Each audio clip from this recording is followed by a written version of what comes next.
निकलवाना चाहिए और महादेव से शादी के लिए बोल देना चाहिए। तो उन्होंने बोला बिल्कुल ठीक है। अब महादेव जी के पास लोग जाते हैं और महादेव जी से फिर बोलते हैं कि अब आप बताइए कि किस समय आपका विवाह किया जाए, है ना, किस घड़ी में, किस समय। तो उन्होंने बोला कि देखो भैया, आप लोग विचार विमर्श कर लो, क्योंकि महादेव भगवान जो ब्रह्मा है उनके भ्रिकुटी से पैदा हुए हैं, तो यहाँ पर वो किसका दर्जा दे रहे हैं, ब्रह्मा को पिता का दर्जा दे रहे हैं कि पिता होने के नाते सारा कार्यभार इनको मैं सौंपता हूँ।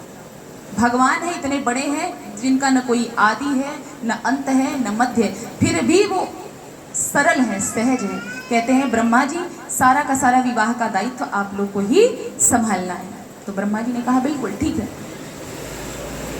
अब ब्रह्मा जी ने सोचा कि भगवान भोलेनाथ का विवाह करना होगा तो तैयारी भी तो करनी होगी।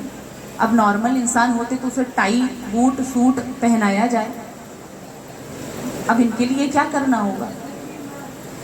बागंबर धारण करते हैं, भस्म लगाते हैं, ठीक है, रुद्राक्ष धारण करते हैं, नरमुंडों की माला पहनते हैं।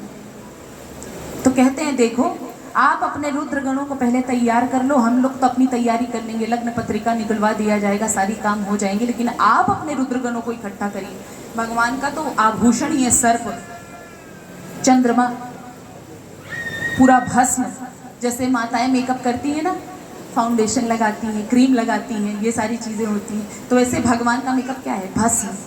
भगवान को अति प्रिय है भस्म, ये जान लीजिए, अति से अति प्रिय है।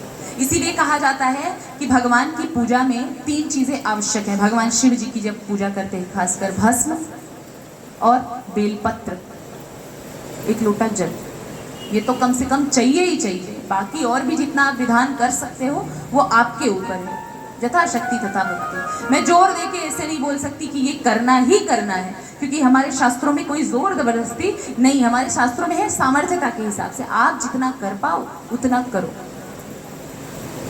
अब भगवान शिव के अति प्रिय हैं जो नंदी का भी हम लोग आगे कथा श्रवण करेंगे कि नंदी कौन थे, नंदी का प्राकट्य कैसा हुआ। लेकिन नंदी सभी गणों में सर्वश्रेष्ठ थे। नंदी को बुलाते हैं, नंदी को बोलते हैं भैया देखो, हमें तो इतना नॉलेज नहीं है। भगवान शिव बोलते हैं तुम ही हमारे लिए तैयारी करना, हमारे आभूषण की। अब तुमको पता है नरमुंडों की माला धारण करता हूँ, सारी तैयारी तुमको ही करनी है। अब बढ़िया सा भस्म थोड़ा ज़्यादा लेकर आना, क्योंकि मेरा विवाह है तो भस्म थोड़ा ज़्यादा होना चाहिए। वैसे नॉर्मल में तो थोड़ा बहुत भी चलेगा, लेकिन अब चूंकि मेरा विवाह है तो उसमें स्पेशली भस्म आना चाहिए और पूरा मेरे को भस्म से ढक देना। इतने मतलब खुश हो जाते हैं वो। तो नंदी तो तैयारी में लग गए और इधर राजा दक्ष के पास सप्त ऋषियों को भेजा जाता है। किसको? ऋषि मुनियों को भेजा जाता है। ऋषि मुनि इनको राजा दक्ष को बोलते हैं कि हे दक्ष, अब जो है लग्न पत्रिका निकलवाइए। लग्न पत्रिका लेकर के हम सर्वप्रथम किसके पास में जाएंगे? महादेव जी के पास में जाएंगे, उनको समर्पित करेंगे। उसके बाद सारा का सारा लग्न पत्रिका यानी जो इन्विटेशन कार्ड होता है समस्त देवताओं, ऋषि मुनि, गंधर्वों को भेजा जाएगा। तो सारा कार्य हो गया। फिर क्या हुआ? अब बारात किस घड़ी में निकलने वाली है? जिस समय भगवान का बारात निकलने वाला है वो महीना कौन सा है बताइए? सुना होगा आपने कथा, तो आपको पता होगा। जब भगवान भोलेनाथ, अभी ये सती का चल रहा है, सती मैया का जब बारात निकलता है तो वो किस दिन, कौन से माह में पता है माताओं? मैं माताओं से बार बार जोर देकर पूछती हूँ।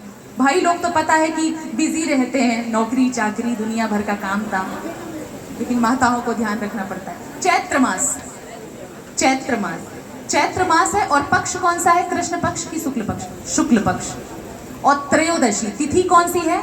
त्रयोदशी, है ना। और दिन कौन सा है बताइए जब भगवान भोले बाबा बारात लेकर निकलते हैं?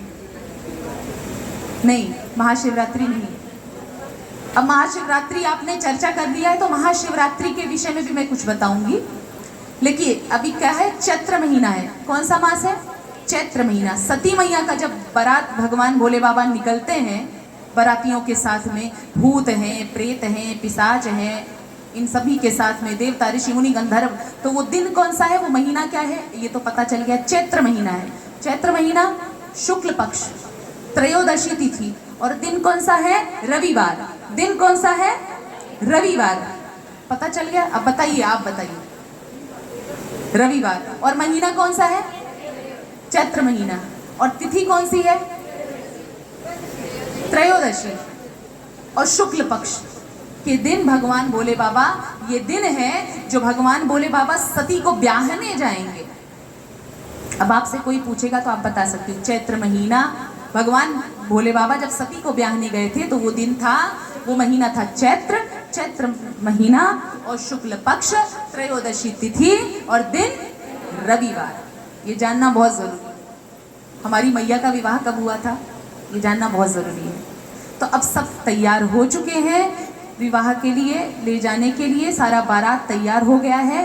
अब भूत प्रेत पिशाच जो हैं वो आगे आगे चल रहे हैं। भगवान भोले बाबा को आगे कर दिया विष्णु भगवान ने कि आप आगे आगे हो लीजिए। अभी इस समय जब पार्वती मैया आएंगी, यही शक्ति मैया, सती मैया जब पार्वती बनेंगी तो उस समय हम पहले आगे होंगे। यहाँ पर आप आगे हो जाइए, अदला बदली कर देते हैं। यहाँ पहले आप जाइए, पहले आपके गण जाएं, फिर उसके बाद आप जाइए, फिर हम पीछे पीछे हम जाएंगे।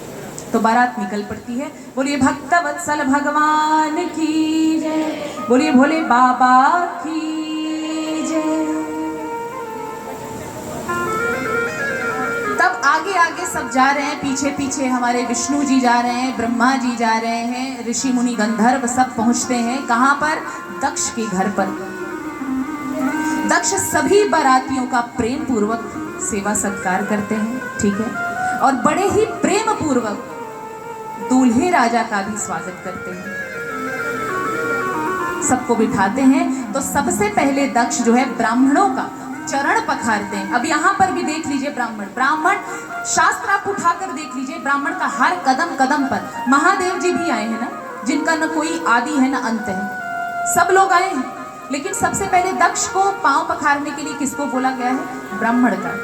ब्राह्मण की सेवा पहले, उसके बाद जगतपति का, उसके बाद दक्ष ने ब्रह्मा का, विष्णु का, ऐसे करके धीरे धीरे महादेव जी का जो दूल्हे के रूप में वहां पर उनके आप लोग क्या बोलते हो यहाँ पे? दूल्हे को क्या बोला जाता है? दूल्हा ही बोला जाता है? नहीं, मैंने सोचा यहाँ कुछ माताएं, हाँ जमाई राजा दक्ष के जमाई आए हैं ना भगवान भोलेनाथ, बिल्कुल। तो दूल्हे राजा का भी पांव पखारते हैं, हमारे यहाँ पे भी पखारते हैं, आपके यहाँ पे भी होता होगा, चरण पखारते हैं।